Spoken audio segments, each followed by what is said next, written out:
Brought to you by your next John Deere lawnmower at Mississippi Ag. All 16 locations open for their farmers. People who have to get it done outdoors, Mississippi Ag, powered by agup.com. New location in Canton, west side of I-55. Your next John Deere lawnmower. John Deere tractor at Mississippi Ag, powered by agup.com. You're listening to ESPN 105.9 The Zone. Mike Detillier, NFL Draft Insider, WWL Radio TV, New Orleans. He joins us on the Miller Lite guest line. And one thing that we do have to look forward to is the NFL Draft in a few weeks. The NFL is going to go forward with it. All of us are going to be excited about it. It will give us some sports and a little bit of an escape and a distraction as to everything that's going on.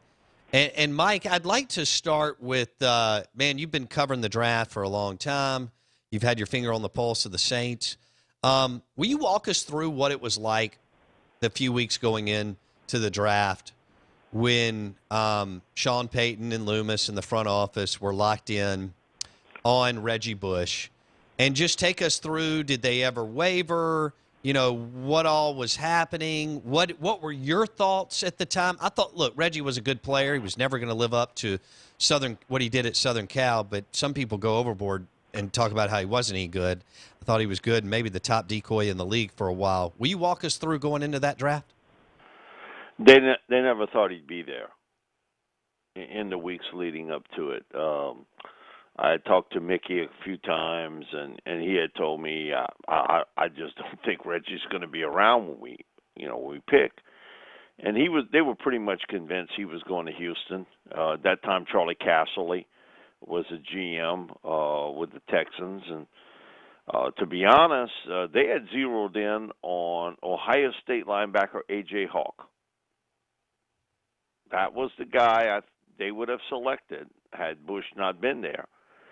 It would not have been Mario Williams. It would have been Hawk. And so they were looking in that direction because that's where they felt they were going to start with this. And then Friday, it's funny, the day before that, Archie Manning had called me, and, we were just talking about exactly kind of how the draft would figure. And he's like, Mike, he said, man, I'm hearing some stuff from Houston, and I'm wondering a little bit, why Casserly is wavering there. He said, and he was the first one that sort of broke it before anybody else. And I'm starting to hear he might not necessarily go with Reggie. And sure enough, the Friday hits, and it comes out that they're going to pick Mario Williams, and that was it. Sean had already made up his mind. That's the guy he wanted. And so they got a couple of offers. If I can remember right, I think Mickey had told me that the Jets and the Titans had tried to make a trade up to get Reggie. And he said that was no way. They weren't dealing that off. The most vivid moment of when they picked Reggie was we doing it outside at the Saints facilities at this point. It was Saturday draft. And Tom Benson was not a beloved figure in New Orleans at that time. Tom had sort of threatened, I'm going to San Antonio, and so there was some bad blood there between him and Saints fans. And they select Reggie, and Tom walks in where we are. It was like a little air-conditioned tent. We had, I want to say, maybe 1,500 people in there, and a couple, maybe 1,000 more or so on the outside, kind of watching what was going on. And he walked right down the middle of that place to come up to talk to us. And man, this is how Julius Caesar got in charge in Rome. I mean, he just walked it right down the middle and came talk to us, and he got greeted a little bit differently, because of the fact that they had Reggie. It was an exciting time. The only other time I saw people get more excited for a pick was Ricky Williams, to be honest. And I wasn't doing the draft show with Bobby back then. I was doing it with Buddy Diliberto. And man, the place went bananas when they picked Reggie until they figured out what they had given up to get him. That was the other part of the story. But no, they never wavered on Reggie. Like I said, Mickey had told us that they had a couple offers, and one was from the Titans, one was from the Jets, but they never wavered on that. But had the Texans picked Reggie, they would have selected A.J. Hawk, the linebacker from Ohio State. Wow. That's how all that changed real fast. Think about how much different the buzz and Sean and Drew's tenure would have been had they not been able to get Reggie Bush, and had they drafted A.J. Hawk, Mike. Yeah, think about that a lot. I know within like 48 hours, you could not get a ticket to a Saints game. That was it. It was gone, Jack. Once they picked Reggie, it was over with. Yeah, they had already signed Drew, and you weren't certain how long Drew would come back from the shoulder injury because he had the surgery with Dr. Andrews in January, and then so you were concerned about exactly how long it would take him to come back. But you had Bush. And man, the people here just embraced Reggie, and he was a good player here. He was never a great player, but he was a good NFL player. Yeah, he was. And I think he sort of gets underrated for the stuff that he did earlier in his career. And him and Deuce together, man, that first year, they were a 1-2 punch. That was before the knee injury started to mount up on Deuce. That was a really good running back tandem, and both could catch the football real well coming out the backfield too. That people don't realize just how good of a receiver Reggie was coming out of the backfield. Man, we would see some of the veteran players when they went to Mississippi to train, and they didn't want no rep against Reggie. They were going to get embarrassed. And then the most embarrassing moment was Reggie leaves, they bring in Sproles, and that was even more embarrassing. Yeah. These veteran linebackers, they ain't want no part of having to cover Sproles in these little one-on-ones that they do. Darren, he'd almost corkscrew him into the ground. He'd run a little route, and they were trying to cover him. So it got to be the point you'd see the veterans, they would push the rookies up front. It's your rep. Go up against Sproles. They didn't want to be embarrassed, and that's what Sproles would do you. I mean, he would flat out embarrass you because he was so talented as a receiver running a route, and Sean did real well with that. Those two combinations of Bush, and then he replaces Bush with Sproles. Brilliant move. I mean, what a great move by Sean in the front office to flip from Reggie, who, like you said, I mean, Reggie caught 160 balls in his first 2 years. I don't think people understand that, Mike. No, I think they put the expectation he was going to be the guy at USC, which that's a pretty high bar to jump if you thought he was going to be like that. But he was dynamic. He was a great personality. He was a good player. He had some injuries, but he was a huge part of the 2006 run to the NFC Championship game, and certainly a huge part of them winning the Super Bowl in 2009. I mean, Reggie was a big, big part of those two deals. And 2010, which was a really talented team, they just got so beat up offensively.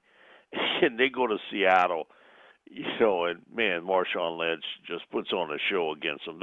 They still trying to tackle him. And Reggie, Reggie was back healthy for that game, but he got overshadowed by Marshawn. Yeah. That's I'm looking at Reggie, so basically 160 catches in his first 2 years and then Sproles. I mean, you're talking about 220 plus catches in 3 years with the Saints out of the back. That's just all right. Can you imagine I if know Reggie was Jim. drafted this year, Mike? Like, you know how far we've come as far as continuing to accelerate the passing game, and you know what you of all people know what Sean and Drew have done with Kamara. Can you imagine if Reggie was a rookie this year? The way the game is totally is played different than even back in 2006, Mike. Yeah, because Sean was sort of revolutionary on what he did with Reggie. He used a lot of different concepts to use him in the slot.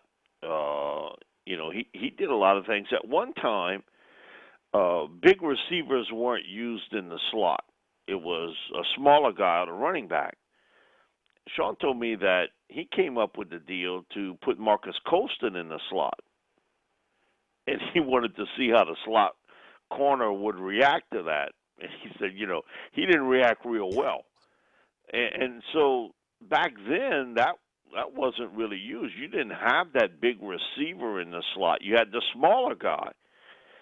But Sean, just sort of tinkering with things, said, you know what, I want to see how that guy reacts to Colston. And now you see a lot of these bigger receivers used inside in the slot. Sure. So one sort of domino hits another.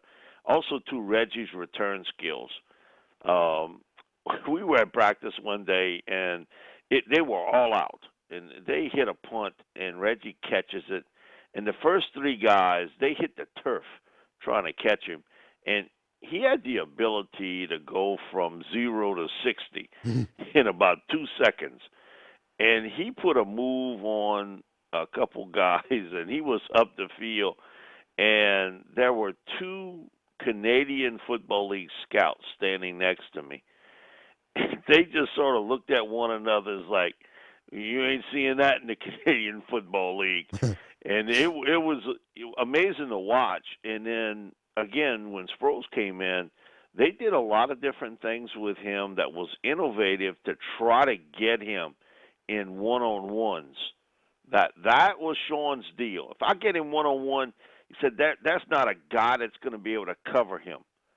And it's going to be up to Darren to get free. But he said, I know one thing, that linebacker got no shot today to cover Darren Sproles. 0. They had a better shot to cover Bush than Darren. So Sean did a lot of different things, and in today's world, Reggie would fit in perfectly just because of the utilization of the backs coming out the backfield a lot. And he wasn't going to be that heavy-duty back to begin with. He was going to be part of a tandem. And so, the world sort of changed. There's still a few. A guy like Zeke Elliott, Zeke is still a big thunderback. He's going to carry the load for you. Mm-hmm. But there aren't a lot like that. Saquon Barkley, you look at him, Saquon's a really good runner, but what do they talk about? His ability to catch the football coming out the backfield. Right. And so the football world's changed now. It's basketball on grass, and they just trying to run the court against you. And it's an interesting concept because of the fact that we saw it first in college football before we saw it in the NFL. They did that in college football long before it happened in the NFL. Oh, we've got a coach in this state, Mike Leach, air raid. I mean, among others, but you're right, Mike. It's amazing what has happened. Reggie Bush is a rookie today. Hey, I want to stay on Darren Sproles. Mike Detillier, WWL Radio TV New Orleans. You can watch the show right now on our YouTube channel. Search Out of Bounds Sports. Mike joins us on the Miller Lite guest line. Mike, could you make? I just did the numbers real quick. Could you make the argument on Darren Sproles as a Hall of Famer? 19,705 total yards. 8,300 plus of those in kick return, but he was a special teams demon, and then he mixed in some big plays catching the football and running the football. He knocked down 11,000 plus 11,500 yards. in special teams, punt and kick returns. Could you make an argument for Darren Sproles as a Hall of Famer? You better believe it. Now, I think he's always going to be one of these guys that's going to be right on the fringe of does he go in the Pro Football Hall of Very Good, or does he go in the Hall of Fame? But, man, he's right on the edge. And I'll never forget this. The Senior Bowl in Mobile, he's there. And I'm leaving the same time as Bill Parcells. And I walked up to Coach. I didn't know him. And, I just walked up to him. And I said, Coach, who's the most impressive guy here? And he said, the little guy, Sproles. He's going to be dynamite in the NFL. Wow. And that was a Parcells. It didn't take long for him to figure it out. I mean, but they had a lot of other guys that were pretty good that year, but Bill was pretty solid with it. He said, "Little guy, Sproles." He said he's the best guy on the field here. He said he's going to make a quick impact in the NFL. The one thing, and I've talked to Sean about this. What had Darren been in a major sort of city to play? If he'd have been in Chicago, right, or have been in New York, he was in San Diego, New Orleans, and then he finished it out in Philly. No, it's a good point, Mike, because now New Orleans, you know this, Mike, from you're in it day to day. New Orleans is so much bigger of a brand and franchise today than it was when Sean, Drew, Sproles, and all the guys were getting it up and running. I mean, now y'all are on Monday Night Football. It's no big deal. You're on Sunday, no big deal. You're in the playoffs, da-da-da. But early on, that's not the – and you're right, the Blue Bloods, Philly, New York, Boston, Pittsburgh, Steelers, those type players, Hines Ward, I know he's great. They're going to get the benefit of the doubt over guys that play in not as – blue blood of markets like New Orleans or San Diego. All right, how about this, Mike? If field position, I'm told this, I know coaches tell you this all the time. If field position is as important as we talk, as coaches tell us it is, this guy went for over 1,000 yards on kick returns 1, 2, 3, 4, 5, 6 seasons. That's incredible. He was an amazing little player in that. If he'd been 5'9" or 5'10", you just wondered, how people would have looked at him. But because he was 5'5.5", it was different. And a lot of times you couldn't find him. He'd get in a pile, and next thing you know, he's out the other end. You just couldn't see him real well. And look at the numbers he put up in college, sort of the same way. But I think there is something there, for me, he's a Hall of Fame player. I just think he's put up unbelievable numbers as an all-purpose player. In the same vein, I think Brian Mitchell should be there. I covered Brian when he was a quarterback. Well, man, they've changed the name so many times. It was at Southwest Louisiana. And Brian was a terrific college quarterback. And then he hits the league, and he's all over the board, and as a return man, as a running back, as a receiver. And just look at the numbers Brian Mitchell put up. And this was a couple years back, and it was at a ceremony, and Jimmy Taylor, the former great running back with the Packers and the NFL Hall of Fame, and he passed away a couple years back, but this is maybe a year or so before. He tells me, why is Brian Mitchell not in the NFL Hall? Who is voting on this? I told him, I said, Jimmy, I got no idea. And he said, I don't get it. He said, because our football world has changed in so many different ways. But he said, these writers are still sort of hung up on the same criteria each and every year. Yes. And he said, so, who's picking these guys for that? And he made the deal, too, for Sam Mills. And that was his deal.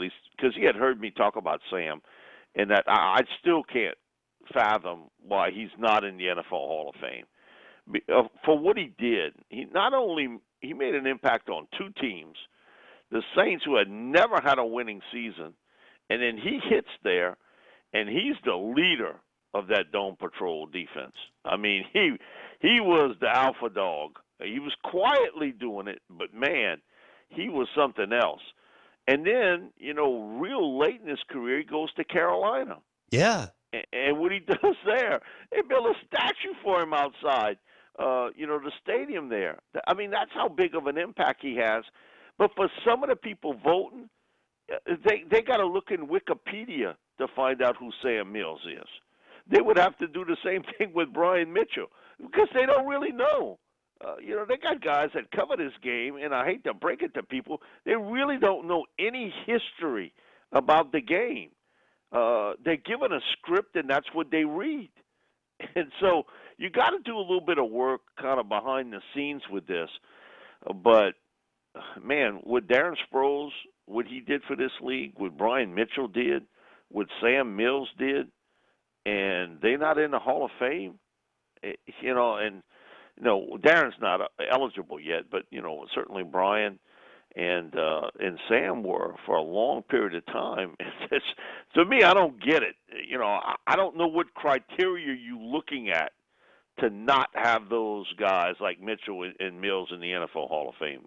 I hear some of the other guys talk about some people at the end, but they sort of modern day people that have played over the last 8 or 10 years. They don't. Again, they do no history on any of this, none of it, and that's the most shocking part of that. Some of this is getting left out. How John Robinson, it took him this long to get into the NFL Hall of Fame. Yeah. Johnny Robinson he wasn't a good player. He was a dominant player in the 60s, early 70s with the Chiefs. And it took him a long time to get in to the NFL Hall of Fame. And so I don't know, Bo. I don't know what criteria some of them are looking at. But for some of the new voters that are in now, they've got no clue of the impact of a Darren Sproles, I tell you what, of a Brian Mitchell, Sam Mills, and what they did for this league. Well, I agree. Look, Sproles, one of my favorite players. Loved him at K-State, and then did Sean, what a great move to fill Reggie's void, just bam, with Sproles. That was Mike Detillier sharing NFL draft stories. You can follow Mike on Twitter at Mike Detillier, WWL Radio TV New Orleans on the Miller Lite guest line. Mike, have a super week. Thank you, man. Thank you, brother. Mike Detillier on ESPN 105.9 The Zone. That was fun, Blake. The Reggie Bush story. A.J. Hawk or Reggie Bush? Thank goodness. Come on now. I was at that Monday Night Football game against the Vikings with Rush Agent, who used to work with me, when Reggie took two back and tripped over like artificial grass on the third one. And we were sitting low. Oh, my gosh, he was worth the price of the season ticket.